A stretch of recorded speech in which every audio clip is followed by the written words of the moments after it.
My name's Mike Kramer. I'm the president of Schultz Transportation School Bus Company. The school bus company is an interesting business. Pop Schultz, Claire, started the business in 1950 with 3 green school buses, and we've grown to 290 vehicles that we currently have in our fleet.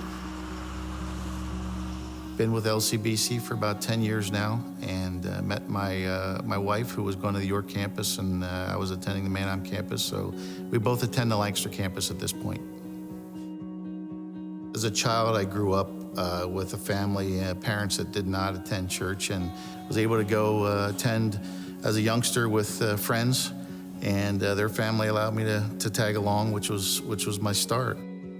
I was fortunate enough to work with a gentleman that was very connected with his faith with the Lord, and he was a great mentor for me. Just through being around him and enjoying the conversation with him, and him sharing at the appropriate times and not pressuring, in any kind of way. And I accepted the Lord, and from there, it's been a great growth process.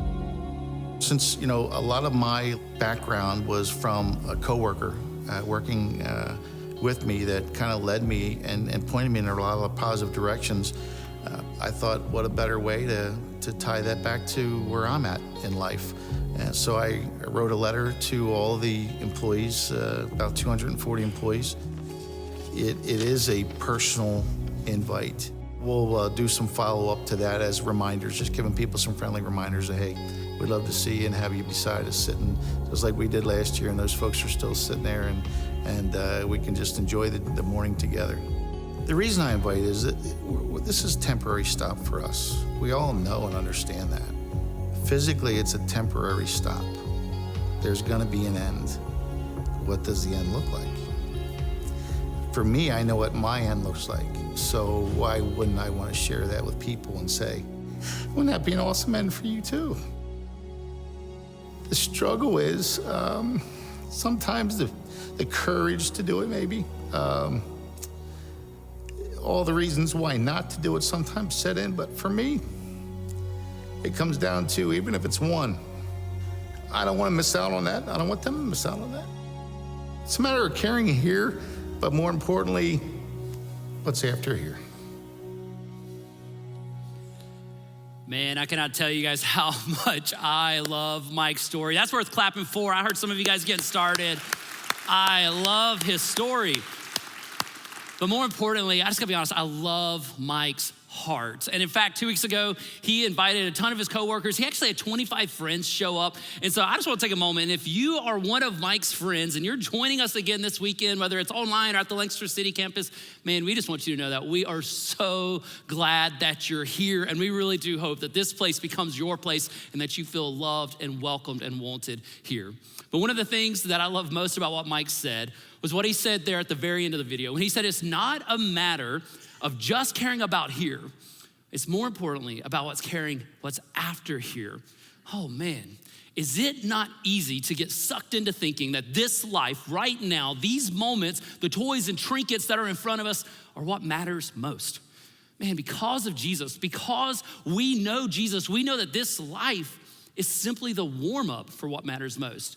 It's the doorway into eternity. And I love that Mike is leveraging this life to impact what matters most for those in his life, their eternity. It is so easy to think that this life is all there is until something comes that just shakes us up, that reminds us that there's more than this, more than just flesh and blood. I mean, it's the sudden passing of a loved one. It's the shock of an overdose. It's the discovering your kids are making terrible, heartbreaking choices. It's the fear of betrayal. It's past traumas coming back to haunt and current pains making new ones. Guys, all of these reminders are just simple reminders that this life can't be it, that there's gotta be more than just this. I once had a professor who he said that the greatest life change often only comes in crisis. And I remember I debated him passionately that he was wrong, but since then what I've realized is that he was actually right, that these moments that take our breath away are often the very moments that God will use to grab our attention, to remind us that he loves us, is for us, and is what we need. Now, I don't think God causes all these moments. I do think there's evil in this world, but I do believe that Romans 8:28 is true, that God can redeem and work through all these moments. And what I've realized for me and for most followers of Jesus is that in these moments, we rarely have the right words to say.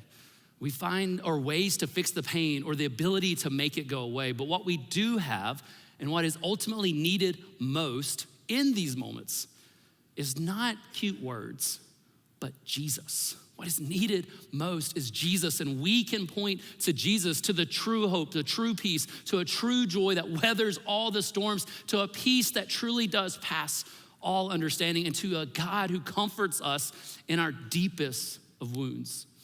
When life seems to be falling apart, it is only Jesus that can help hold it together. I want to take a moment, just invite you guys into my life for a little bit. The past few weeks have just been really, really hard.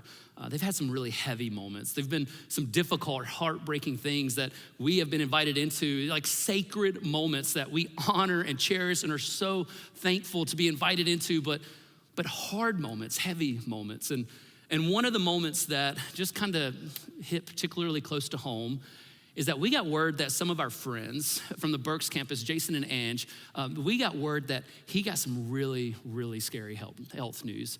Now, Jason, he's a dad of 5, he's healthy, he's crazy strong. He's just one of those overall amazing guys. But 4 weeks ago, he was shaving, and as he was shaving, he noticed a bump. And within 4 weeks, that bump has grown so aggressive that the doctors just had to put a trach in to open up his airway. And it turns out that Jason has a super rare, super aggressive cancer. And my friend now finds himself in the fight of his life. Guys, that type of news just hits you like a Mack truck. It'll just knock your breath out. I mean, there's nothing easy about those moments. There's nothing that we can say that will fix it. And what I hate so much is, as badly as I want to fix it, I want to make it go away, I want to solve it, I can't.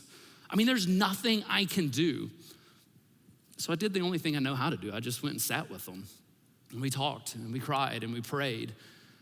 But the moment while we sat in his living room that I was not prepared for was when, as we're talking, Jason paused and he looked at Angela, and he looked at me, then he looked back at her, and with his neck cocked sideways because of the growth, he said, "Matt, this is awful for my family, but you know, it's sort of a win-win for me. Because either Jesus shows up in amazing ways and I get to live and he gets all the glory, or I just get to go to be with Jesus in glory." Then he leaned over and he just goes, "I just want to make Jesus easy to see." Guys, I was at that moment seriously just fighting like that ugly cry, you know, where you're just like shaking, trying to hold it in, because I was speechless witnessing such faith and such perspective and such courage. I mean, his world is spinning, but somehow he and his family and their closest friends are clinging to Jesus, hoping in Jesus, knowing that outside of Jesus, that all of this life is simply craziness and hopelessness. And so I tell you this story for 2 reasons. One is, I just want to invite the entire church to pray for my friend Jason and his family as they have the fight of his life right now. But second is, I could not miss what he said that day on the couch. And it is what I want us to talk about today. And it has become crystal clear watching him that what he needs most right now, when life is its hardest, is he needs Jesus and friends who will love them like Jesus. Because when life gets crazy, when life goes off the rails, you don't need more money or more influence or more social media followers, or for your kids to make the traveling sports team, or for a certain body image or a certain GPA or a certain house on a certain block. What we need most when life hurts the most, when life takes our breath away, what we need most in those moments is we need Jesus. And we need friends who will love us like Jesus. We need Jesus and friends who will love us like Jesus. And guys, it has been amazing watching Jesus and friends at the Berks campus love them. Man, they've been doing meals, they've been remodeling a room, they sat with their kids, they drove them to meetings. Most importantly, they've just been a safe place to process all the messy, ugly, raw emotions that come in these crazy moments. Guys, I just want you to know, it's amazing watching you, not only at Berks, but at all of our locations, at every campus and online, love others like Jesus. When you show up to love others like Jesus, it takes our breath away, and it reminds us that God is working in incredible ways. And I love how you guys show up with helping hands and listening hearts and amazing ways that God uses you to love others. But what is not lost on me is that as we are just days away from starting our Christmas Eve gatherings, that for some crazy reason, 7 years ago, Jason and Ann showed up at Christmas at LCBC. And if you were here in 2015, you might remember that was our steampunk themed Christmas. I loved it. It was awesome. It had like trains and like everybody was in goggles. It was great. But if you weren't expecting it, it was crazy. And they weren't really a fan of it because they were expecting like a candlelight, holy night, Christmas, this Hallmark shows it type experience.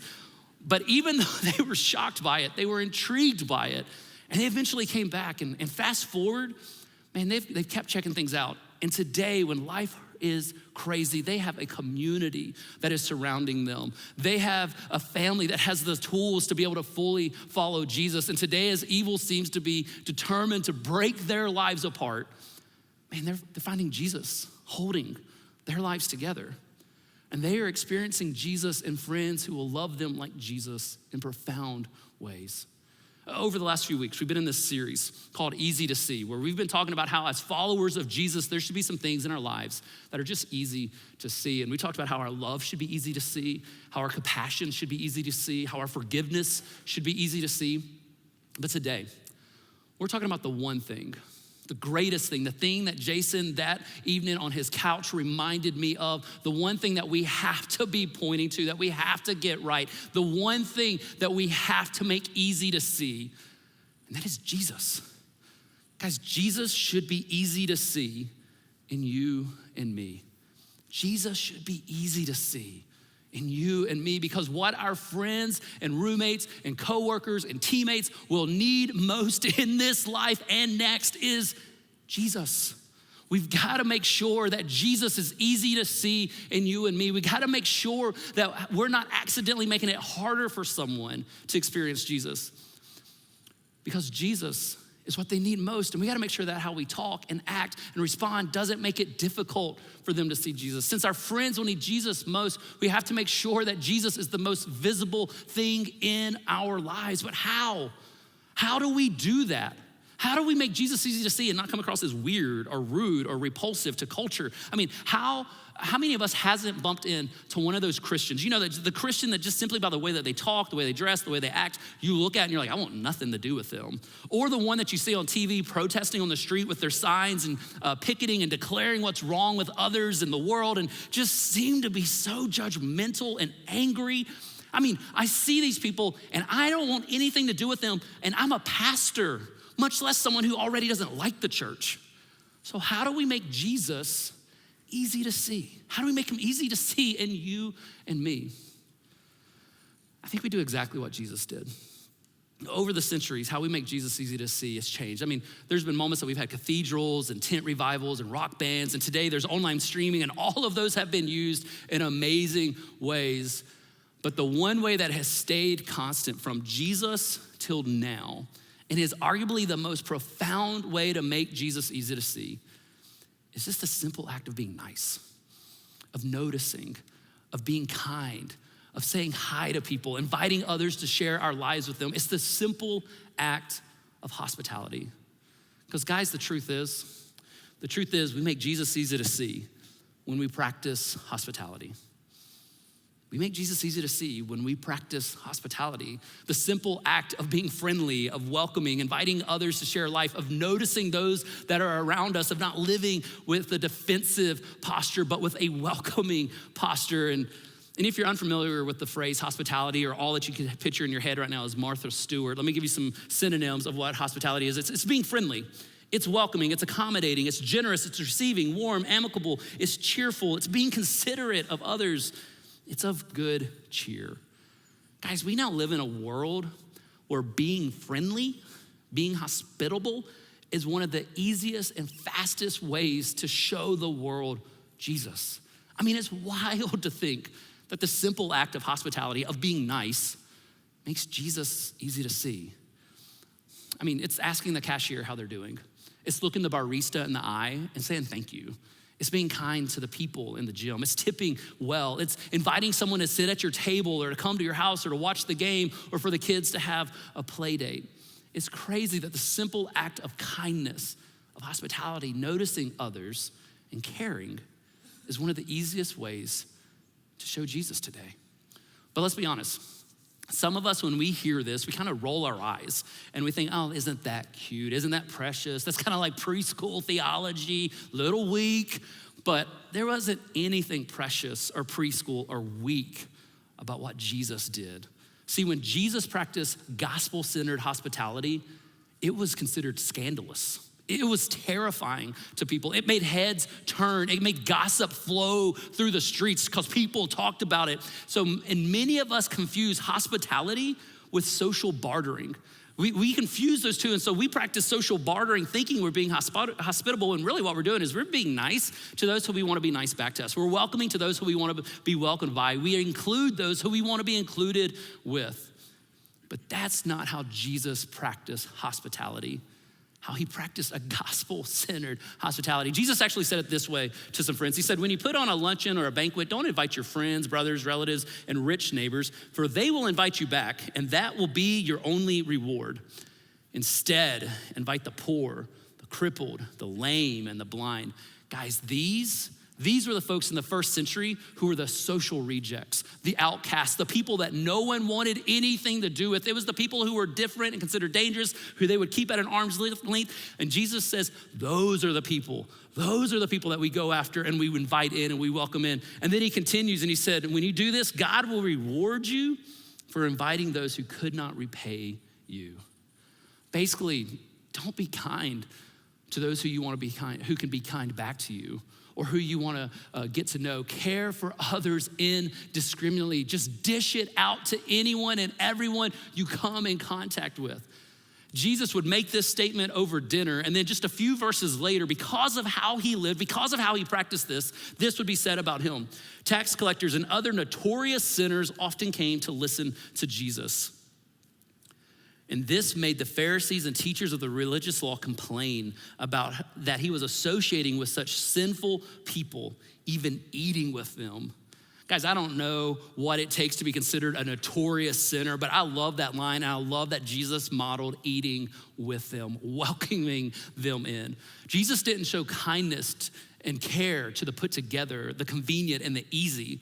He noticed whoever happened to be in front of him, regardless of their lifestyle and belief and behavior and social status, and he lovingly welcomed them in. He wasn't scared of those that were different. Now, too many of us have believed the lie that we can only be nice and accepting and hospitable if we agree with someone.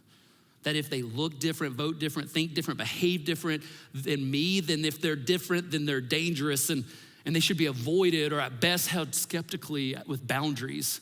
But that is exactly the opposite. It's exactly the opposite of how Jesus behaves towards us and how he tells us to behave towards others. Guys, we can't forget that God showed his great love for us by sending Christ to die for us while we were still sinners. While we were still sinners. While our behaviors, our beliefs, our choices, our lifestyle, what we did blatantly disagreed with God's. While we were still living a lifestyle that he could not remotely agree with, approve of, stand behind, or support, God showed us his extravagant love before remotely agreeing with us. Guys, God did not need us to agree with him to be loved by him. God did not need us to agree with him to be loved by him. And this is how Jesus tells us to love others. See, this is how Jesus loved us and welcomed us and showed us hospitality. And then he flipped the world upside down and tells us to go live that way. To love first, to welcome first, to invite in first, to become friends first. It's possible. It is possible to love someone and to welcome them and to like and to be kind to them and not agree with them. It is possible to love someone, to welcome someone, to agree with someone, and to not agree with them. And I got two ways to prove to you this is true. One is, I'm married with kids. You guys who are married, do you agree with your wife 100% of the time? Do you agree with your kids 100% of the times? Guys, I love my wife, I love my kids, but there's so many times we don't agree or see eye to eye on each thing. Man, I'm crazy about them, but I don't always agree with them. And the second reason I know this is true is because I work with Jason Mitchell. And guys, I need you to know, I love Jason, and I am so pumped that he is now our senior pastor. But I see someone clapping, all right, yeah. We'll give it up for Jason. But I don't know if you've noticed, he has one incredible character flaw. He's a Bama fan. An Alabama fan. And guys, I'm from Georgia, and I could not disagree more with him on his horrible, disgusting, terrible life choices when it comes to football, which, speaking of college football, if you don't know, it's a great year to be a Dogs fan. And Jason, enjoy watching us in the championship from your house because you're not in the game this year. We could not disagree more, but I love that guy. Guys, we can disagree with others. We can have different views than others. We can want to behave differently than others and still choose to be hospitable to others, kind and accepting and loving. We can disagree and still show kindness to anyone and everyone because we've got to remember what people need most is Jesus. And we make Jesus easy to see when we practice hospitality. We make Jesus easy to see when we practice hospitality. Followers of Jesus should be truly some of the most welcoming people on the planet. I mean, the founder of our faith, Jesus Christ, welcomed us before he could agree with us, and he tells us to do the same. Jesus practiced extreme gospel hospitality by welcoming anyone and everyone to the table, which in his culture, to eat with someone was one of the greatest signs of welcoming and accepting someone. In Jesus' culture, you would not welcome just anyone to the table, but Jesus did.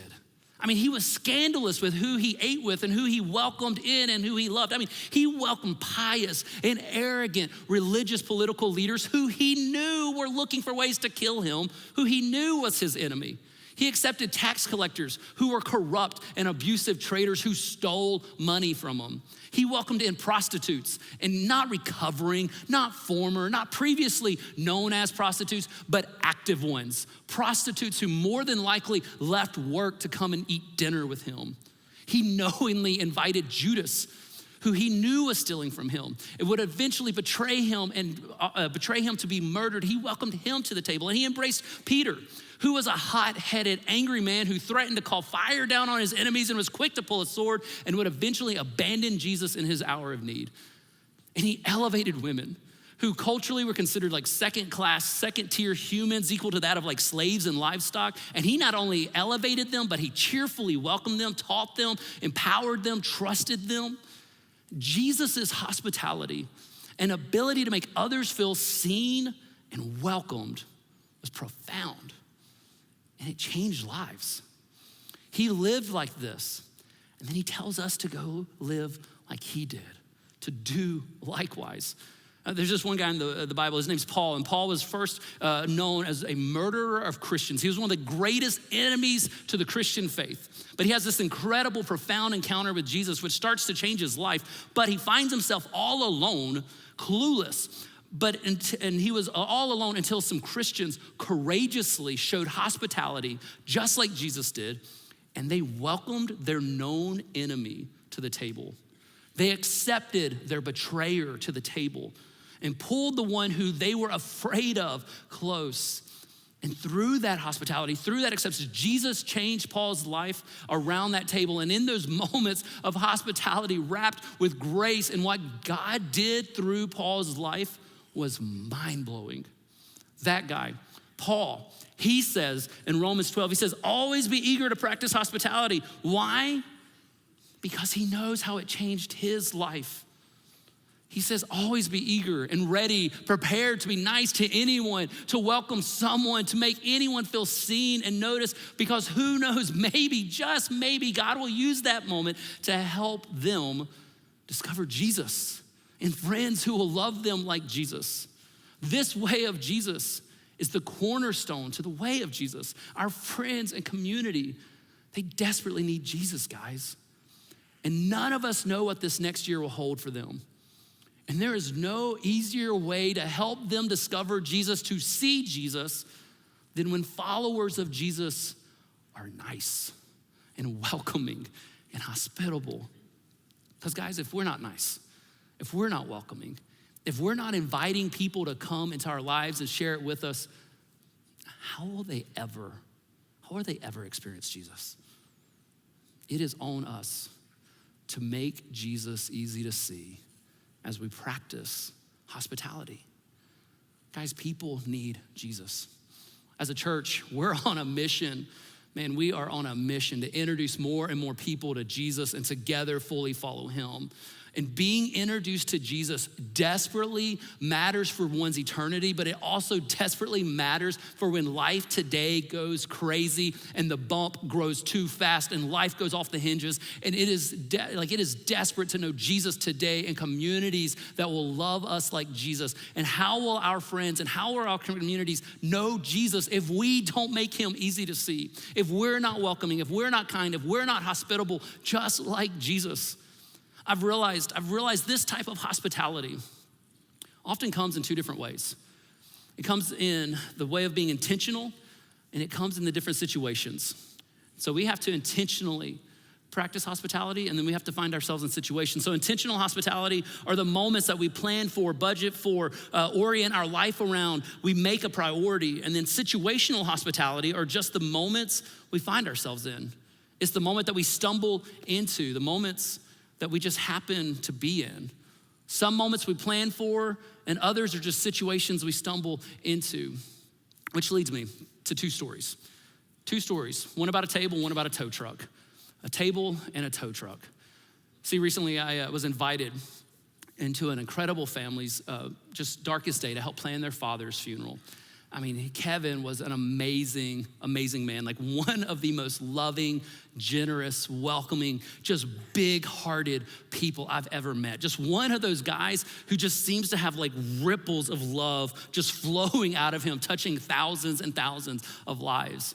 And so I got to his house to meet with his kids to help plan the funeral. And when I walked in, I was friends with the kids, and I was super distracted because they walked me to what is possibly the most cartoonishly long tables I had ever seen. I mean, it was like a normal table, but on steroids. They had somehow or another figured out how to just keep adding extensions to this table. It was like your stretchy pants at Thanksgiving when the pies come out, and somehow or another you just find more room. I don't know how they did it, but they done that with the table. And I kid you not, it had like 10, 12, 13 extensions. They had like extra legs rigged up underneath it to keep it from collapsing. It ran from the front door of their house all the way to the back door of their house. And it was huge. Guys, their table was so huge, I was so distracted, I couldn't plan the funeral. I looked at them and I'm like, guys, I know your dad just died. I love you. I'm so sorry that happened. Why do you have such a huge table? Don't mean to be rude right now, but what's up with the table? And without missing a beat, the two daughters looked at me and they just said, oh, Dad always made room for one more. Dad always made room for one more. Dad was always intentionally looking for who to bring in. Then I went on to hear story after story about how Kevin intentionally lived in ways to make Jesus easy to see, simply by practicing hospitality, by welcoming folks in. He used his table to draw people in, to love them, to make them feel seen, to show them Jesus long before he would ever tell them about Jesus. They got to experience Jesus with him around that table. And so guys, I just got a question for you. What's your table? What's your thing that you can be intentional to use to make Jesus easy to see? Man, is it your tools? Is it your finances? Is it your baking skills? Is it your ability to listen and make people feel loved and known? Is it your letter writing? Is it your sports? Like, what is that thing that you can be super intentional about to use to make Jesus easy to see? I mean, is it about being intentional to celebrate your coworkers' birthdays? Some of you seem to know every birthday on the planet, and some of us can't remember our own. Like, is it your ability with birthdays? Is it taking cookies to neighbors? Is it shoveling the whole block and not just your sidewalk? Is it saving a seat at lunch? Man, where can you, with what you have in your skills and your abilities, be intentional to create moments of hospitality so that someone can find it easy to see Jesus in you? What's your table?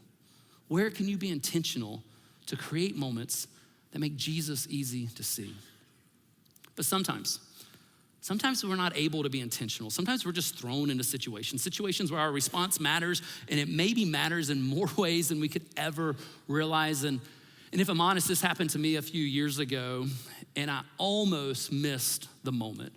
I was on my way out to New Jersey to speak at a camp, and I was pretty stressed. I'm driving to New Jersey, that's stressful enough. And so I'm flying out to New Jersey, and I'm on the turnpike, and I had to make a quick gas stop on one of the little plazas there. And to my horror, when I went back to my Jeep, I could not get it to restart. I was dead on the plaza, and I'm like, what is going on? I had someone help me try to jump it. I couldn't get it to crank. I did everything I knew, and guys, I was stuck. I was stressed, and honestly, I was just mad. I was thinking Satan was out to get me. I was feeling like a victim. I was in a terrible, terrible mood, and finally, I just relented and realized I had to call a tow truck. I had to go to a shop. It was beyond my abilities. And so I called a tow truck, and they quickly headed out my way. They did great.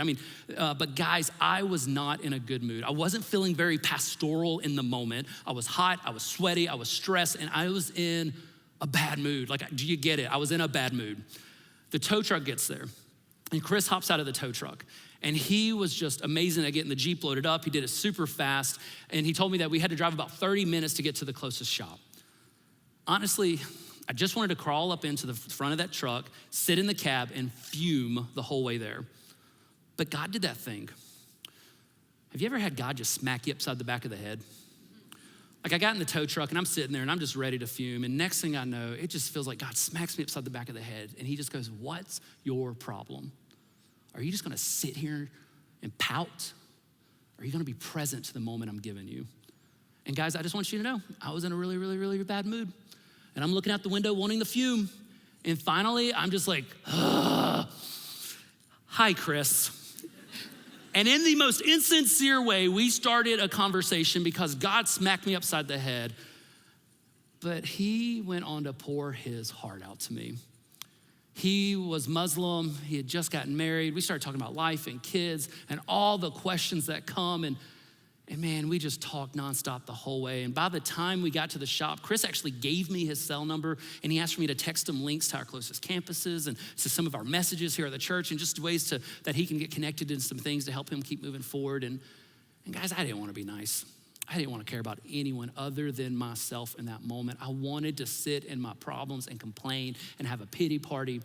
But Jesus lovingly reminded me in that moment,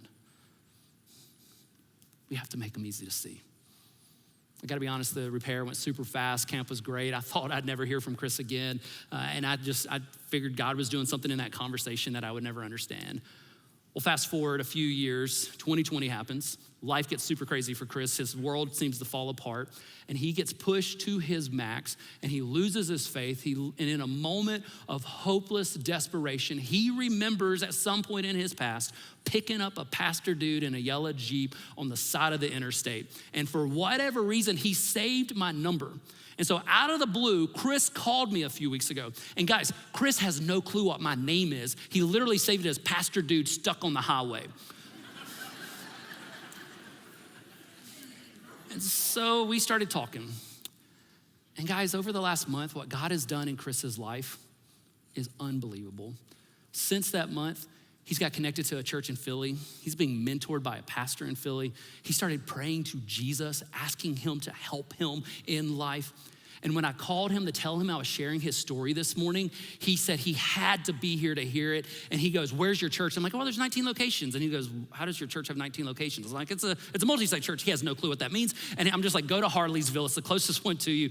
And so this morning, Chris is sitting at Harleysville, and their team is throwing out the red carpet. And Chris, I want you to know that you taught me to never underestimate what God can do in a situation. If we will just stop focusing and fixating on our own problems and our own selfishness, and will care for someone else. Chris, what God is doing in your life is inspiring. Guys, oh yeah.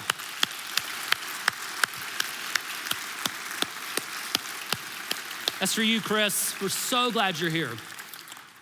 Guys, people desperately need Jesus more than anything else in this world. And God says we're his hands and feet. We're the messenger. We're the ones he's sending. And there's truly no easier way to make Jesus easy to see than when we practice hospitality.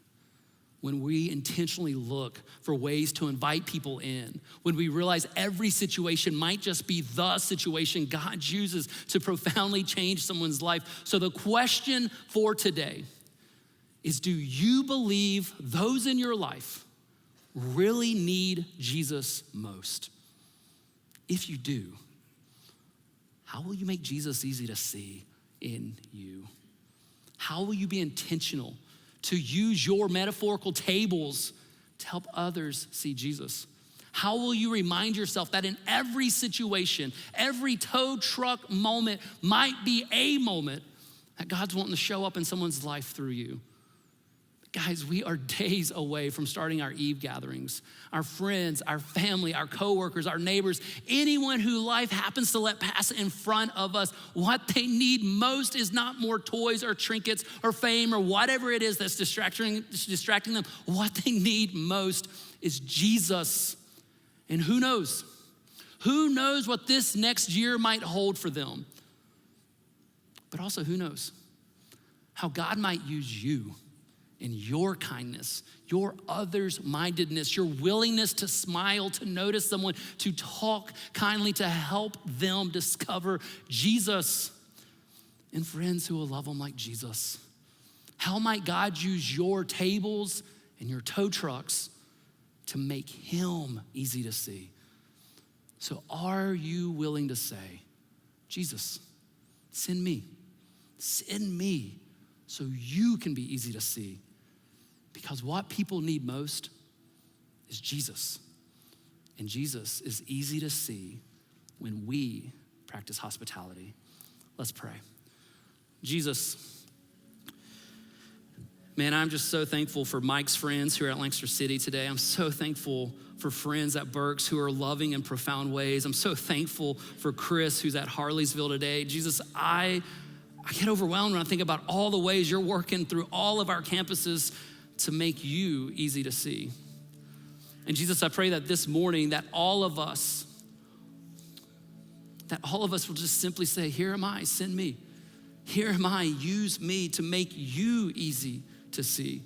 Jesus, help us to know how we can be intentional, especially this next week, to be intentional to show you, to invite others in, to welcome others in, to make you easy to see.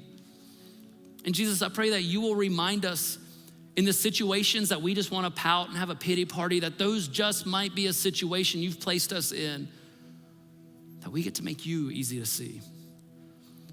Because Jesus, at the end of the day, what we want most is what people need most. And that is for them to know you, to experience you, to be a life changed by you. So Jesus, may we make you easy to see by the way that we treat others. Jesus, we love you. We thank you. We trust you. And it's in your name we pray. Amen.